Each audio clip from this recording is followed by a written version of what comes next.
My mother-in-law grabbed my homemade cranberry tart and slammed it into the trash can so hard, the lid bounced off and clattered against the kitchen wall. The sound echoed through the dining room, where 14 members of our family sat frozen at the Thanksgiving table.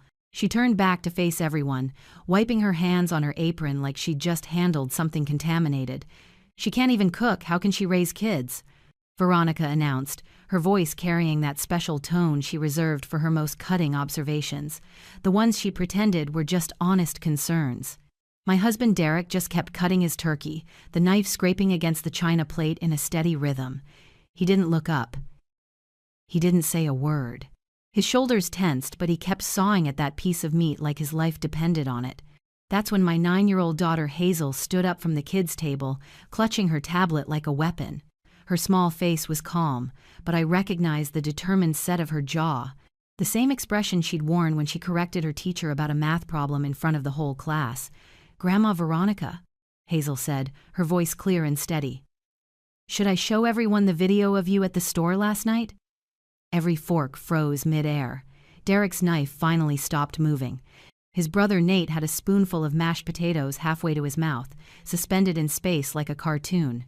Even the baby in Paulo's arms stopped fussing. Veronica's face went through 3 different colors in the span of 2 seconds. Red, white, then a strange grayish shade I'd never seen before.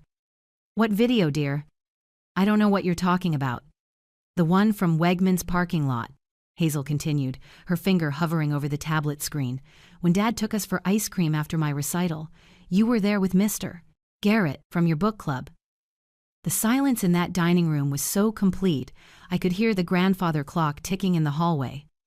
I could hear the ice maker cycling in the refrigerator. I could hear my own heartbeat pounding in my ears.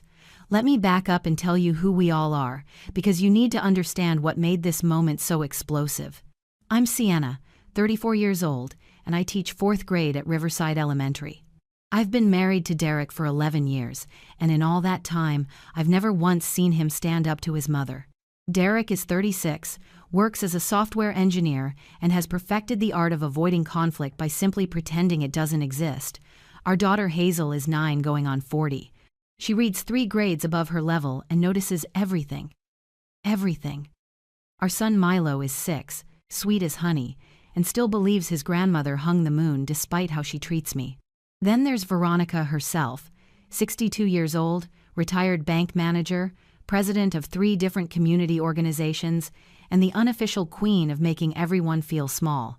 She ruled our family gatherings with perfectly manicured nails and backhanded compliments that left you wondering if you'd been insulted or praised. Warren, Derek's father, had long ago retreated into sports and silence. He was sitting in his usual spot in the living room, pretending to watch football but really just avoiding his wife's annual performance of Martha Stewart meets Gordon Ramsay. Derek's sister Jenna was there with her husband Paulo and their toddler. She'd learned to navigate Veronica by agreeing with everything and drinking wine. Lots of wine. Derek's brother Nate had brought his new girlfriend Ashley, who was experiencing her first Hamilton family Thanksgiving and looked like she wanted to crawl under the table. The extended family filled out the rest of the seats. Veronica's sister Dottie, who competed with Veronica over everything from recipes to grandchildren's achievements. My brother-in-law's parents were visiting from Brazil, and thank God they didn't speak enough English to understand most of Veronica's barbs. But now, in this moment, with my daughter standing there holding that tablet like she was about to launch a nuclear missile, none of those dynamics mattered. The hierarchy was about to crumble. "Hazel, sweetheart." Veronica's voice had gone artificially sweet, the way it did when she was trying to maintain control. "Why don't you put that away and finish your dinner? We don't need electronics at the table." "You threw away Mom's dessert," Hazel said simply. "You said mean things about her. That's bullying. Mom teaches us to stand up to bullies." And that's when I knew this Thanksgiving was about to become legendary for all the wrong reasons. I'd been married to Derek for 11 years, and every single Thanksgiving had been hosted at Veronica's pristine colonial house in Connecticut. The dining room looked like something ripped from a Better Homes and Gardens spread, complete with crystal glasses that caught the light just right, china plates with tiny painted turkeys around the edges, and those ridiculous Pilgrim salt shakers she collected from antique stores across New England. She had 47 of them. I knew because she told us every year. This year felt different from the moment we walked through her front door. Usually, Veronica would greet everyone with theatrical hugs and comments about how thin or heavy we looked, depending on her mood. But when we arrived, she stayed in the kitchen, calling out instructions to Derek about where to put our coats, while completely ignoring my presence. Derek didn't notice, or pretended not to. He was already talking to his brother Nate about some work project, leaving me standing in the foyer holding my cranberry tart with candied orange peel. I'd spent 3 days perfecting this recipe. The first batch burned, the second was too sweet, but this third attempt was perfect. The cranberries balanced with just enough sugar, the orange peel adding a sophisticated twist I'd learned from a French cooking show. "Oh, you brought something," Veronica finally said when she emerged from the kitchen, eyeing my dish like I was holding a dead raccoon. "I already made 3 pies and a cheesecake, but I suppose we can find room somewhere." Her sister Dottie chose that moment to arrive with her famous green bean casserole, and Veronica's face lit up like Christmas morning. "Dottie, you brought your signature dish! Everyone, Dottie's here with the green beans we all love!" The contrast wasn't lost on me, or on Hazel, who squeezed my hand and whispered, "Your tart looks beautiful, Mom." Derek's sister Jenna pulled me aside while hanging up coats. "Fair warning, she's been in a mood all week. Dad forgot their 40th anniversary on Tuesday. Didn't even remember until she threw his golf magazine at him." Warren was already stationed in his leather recliner, the television volume turned up just loud enough to drown out his wife's commentary from the kitchen. He'd perfected this survival technique over 4 decades of marriage. The house smelled incredible, I had to admit. Sage and butter and roasting turkey filled every corner. Veronica might have been a nightmare of a mother-in-law, but the woman could cook. Her stuffing recipe had been passed down through 4 generations. Her gravy could make you weep with joy. Even her dinner rolls were perfect golden orbs that belonged in a food magazine. "Sienna, you're a teacher," Veronica called from the kitchen. "Maybe you can help Ashley understand the difference between salad forks and dinner forks." She seems confused. Poor Ashley, Nate's girlfriend of 3 months, turned red as she held up 2 nearly identical forks. I walked over and quietly showed her, ignoring Veronica's satisfied smirk. Ashley was 25, worked as a pediatric nurse, and had probably saved more lives this month than Veronica had, in her entire career at the bank. But none of that mattered at Veronica's table. Hazel and Milo were setting up at the kids' table, which was really just a card table covered with a paper tablecloth that Veronica deemed appropriate for anyone under 12. Hazel had her tablet out, showing Milo something that made him giggle. "Hazel, honey, what are you watching?" I asked. "Just some videos from last night," she said, not looking up. "Dad took us to Wegmans after my recital for ice cream, remember? We saw the funniest thing in the parking lot." "That's nice, sweetheart," I said, distracted by Derek's cousin arriving with her twins. The house was filling up fast, reaching that critical mass where Veronica would start complaining about people being underfoot while simultaneously being offended if anyone didn't show up. Paulo was helping his toddler color at the kids' table, patiently guiding the crayon away from the wallpaper. Jenna was already on her 2nd glass of wine, a personal record for arriving barely 30 minutes ago. The Brazilian in-laws were nodding and smiling at everything, probably grateful for the language barrier that protected them from understanding the undercurrents of tension flowing through every interaction. "Places, everyone," Veronica called out like she was directing a Broadway show. "Dinner is served in exactly 10 minutes. Derek, you'll carve the turkey. Warren, turn off that television and join your family." The annual performance was about to begin, and we all knew our roles by heart. Dinner started with Veronica's annual tradition of going around the table to share what we were thankful for. She always orchestrated this like a conductor with a symphony, pointing at each person in turn, saving herself for the grand finale where she would deliver a 5-minute speech about gratitude, family values, and usually some thinly veiled criticism of modern society. When she pointed at me, I straightened in my chair.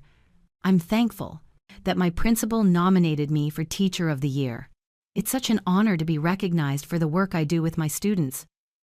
"Participation trophies," Veronica muttered, loud enough for everyone to hear while she adjusted her napkin. "They give those to everyone nowadays. When I worked at the bank, excellence actually meant something." Derek squeezed my knee under the table but kept his eyes on his plate.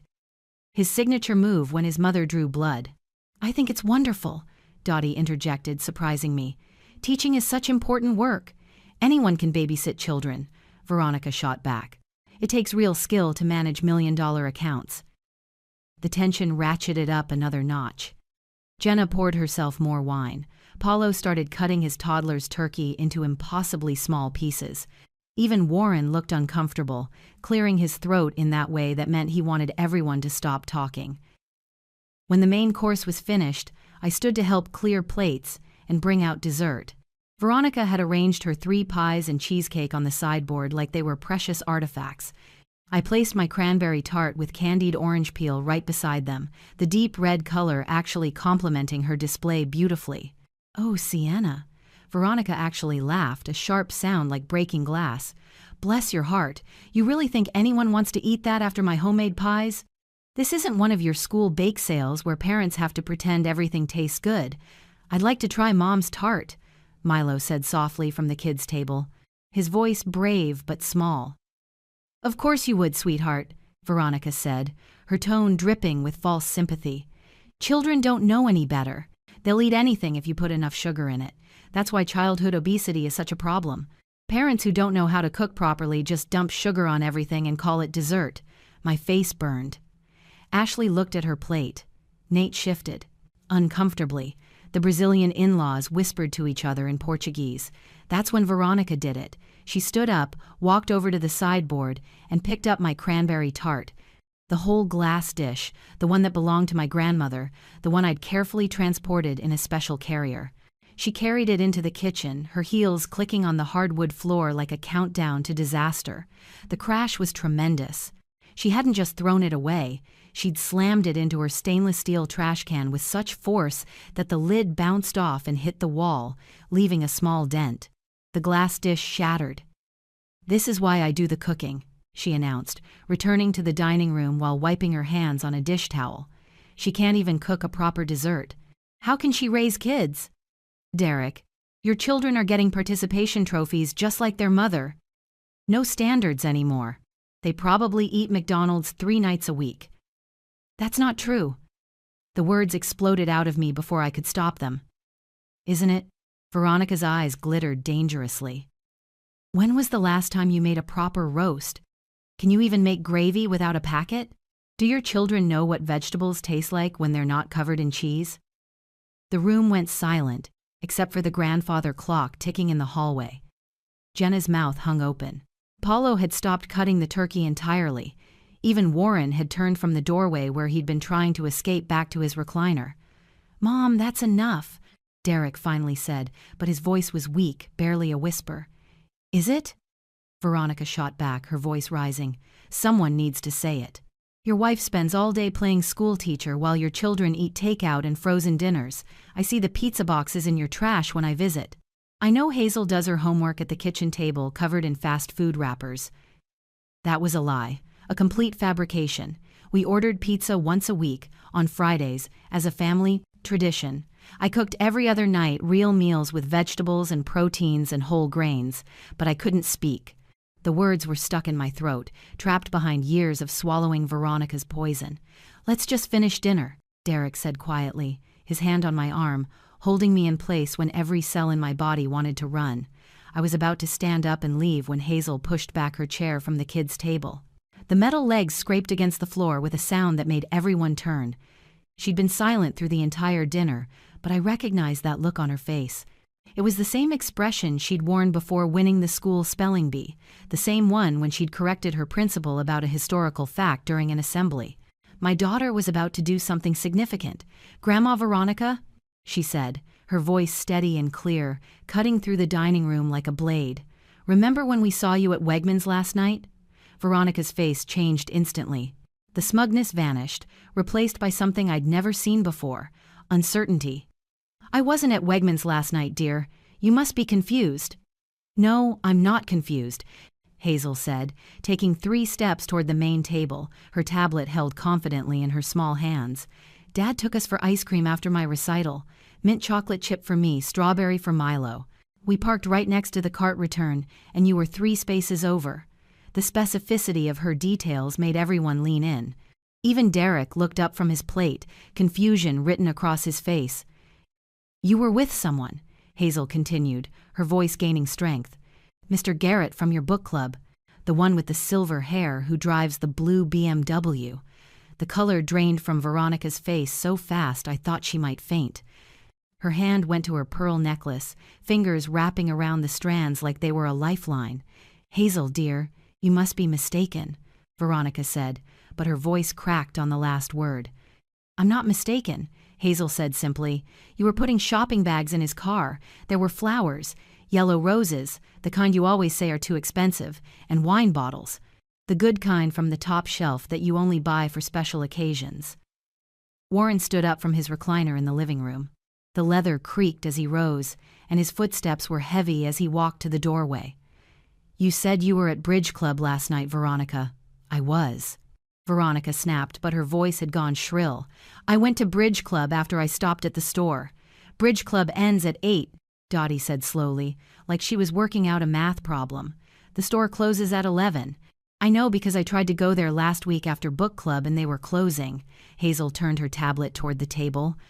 The screen was black, but her finger hovered over the play button. "Should I press play? The parking lot was really well lit. You can see everything clearly." "You recorded me?" Veronica's voice rose to a pitch I'd never heard before. "That's an invasion of privacy! Derek, control your daughter!" Derek stood up slowly, looking between his mother and Hazel. "What exactly would we see on that video, Mom?" "Nothing. There's nothing to see." But Veronica's hands were shaking now, rattling the pearl necklace. "Then it won't matter if I show everyone," Hazel said, her logic impeccable. "If there's nothing wrong, then there's nothing to hide. That's what Mom always says. Good people don't need secrets." I watched my 9-year-old daughter stand there, facing down the woman who had terrorized me for over a decade, and felt a mixture of pride and concern. This was a nuclear option. Once that video played, there would be no going back. Hazel added, tilting her head slightly. "That was right before you got in his car and drove away. Together, in his BMW, not your Lexus." The room erupted in gasps. Jenna's wine glass hit the table so hard, red wine sloshed onto the white tablecloth. Ashley covered her mouth with both hands. Nate just stared at his mother like he'd never seen her before. Warren walked fully into the dining room, his face shifting from confusion to anger to something deeper and more painful. "Bob Garrett? Bob Garrett from the country club? The man I golf with every Sunday? It's not what you think." Veronica started, but her voice had lost all its power, all its authority. "Then explain it," Warren said, his voice deadly quiet. "Explain why my wife was kissing my golf partner in a grocery store parking lot." Hazel looked at me then, a question in her eyes. She was asking permission, I realized. My brilliant, brave daughter was giving me the choice.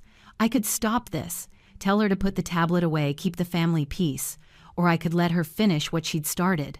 I nodded once, barely a movement, but Hazel saw it. She understood. "That's enough, Hazel," I said, but my voice carried no real authority. My daughter looked at me with those wise brown eyes that had always seemed older than her years. "Mom, you always teach us to stand up to bullies," she said, her words clear and deliberate. "Even when they're family, especially when they're family, because that's when it's hardest." She turned the tablet around and hit play. The video filled the small screen, but in the deadly quiet of the dining room, we could all hear the audio perfectly. There was Veronica in the Wegmans parking lot, laughing in a way I'd never heard her laugh before. Light, genuine, almost girlish. Bob Garrett was loading grocery bags into his trunk while she held the roses, occasionally bringing them to her nose to smell them. I can't believe Warren forgot. Veronica's voice came from the tablet, tinny but unmistakable. 40 years of marriage and he can't remember one anniversary. "You deserve better," Bob Garrett's voice responded. "You deserve someone who sees how incredible you are every single day." On the screen, Veronica put the roses in the back seat, then turned to face Bob. What happened next was definitely not a friendly goodbye. The kiss lasted at least 10 seconds, and there was nothing platonic about the way Bob's hands went to Veronica's waist, or how she ran her fingers through his silver hair. Warren made a sound like someone had punched him in the stomach. The tablet kept playing. "Same time next week?" Bob asked on the video. "Wednesday is better," Veronica replied, smoothing down her blouse. "Warren has his poker game." Hazel pressed pause. The silence that followed was absolute. Warren's face had gone from red to white to a strange purple color. 40 years, he said, his voice broken. 40 years, and this is what you do? With Bob Garrett? You forgot our anniversary, Veronica exploded, all pretense gone. You forgot. Just like you forgot my birthday last year, and Mother's Day the year before that. So, you're having an affair with Bob Garrett? Warren's voice boomed now, shaking the crystal glasses on the table. It's not an affair. Veronica stood up, knocking over her wine glass. The red liquid spread across the white tablecloth like blood. We're just friends who happen to appreciate each other. He notices when I get my hair done. He compliments my cooking. He actually talks to me instead of staring at a television screen all day like I don't exist. Friends don't kiss like that, Mom, Jenna said quietly, her voice thick with unshed tears. Derek finally found his spine, standing up to face his mother. How long has this been going on? That's none of your business, Veronica snapped, but she was cornered now, and she knew it. It became my business when you attacked my wife, Derek said, his voice stronger than I'd ever heard it. You stand there throwing away her dessert, insulting her cooking, questioning her ability as a mother, all while you're sneaking around with Dad's golf partner? How? Dare you judge me, Veronica hissed. You have no idea what it's like to be invisible in your own home, to be taken for granted every single day. So you attack Sienna to make yourself feel better? Derek's voice rose. You insult my wife, the mother of my children, because you're unhappy in your marriage? You make her feel worthless because you feel worthless? The truth of his words hit everyone like a physical blow. That's exactly what she'd been doing. Every cruel comment, every backhanded compliment, every public humiliation had been Veronica projecting her own misery onto me. I don't have to explain myself in my own home. Veronica grabbed her pearls so hard I thought they might break. Actually, you do, Warren said, his voice flat and final. Pack a bag. You can stay at Bob's tonight. You can't throw me out of my own house, Veronica shrieked. Watch me, Warren said. 40 years, Veronica. 40 years I've put up with your moods, your criticism, your need to control everything and everyone. But cheating? That's where I draw the line. The room erupted into chaos. Jenna started crying, mascara running down her cheeks.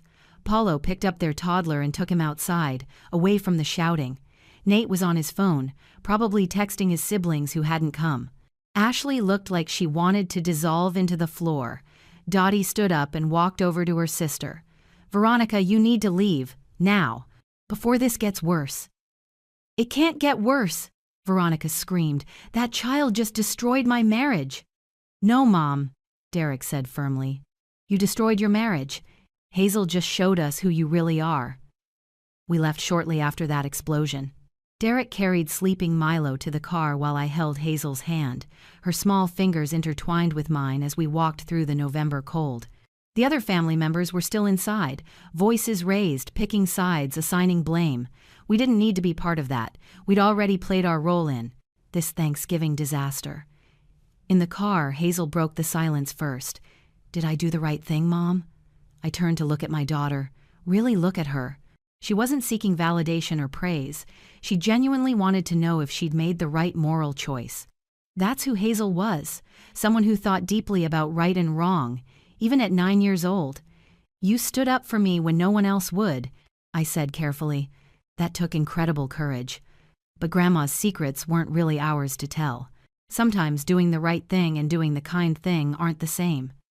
Dad should have stood up for you, she said, looking directly at Derek in the driver's seat. He should have said something a long time ago. Derek's hands tightened on the steering wheel. You're right, sweetheart. You're absolutely right. I've been letting her treat your mom badly for years because I didn't want to rock the boat. I was a coward. He looked at me then, his eyes wet. I'm sorry, Sienna. I'm so deeply sorry. You deserved better from me.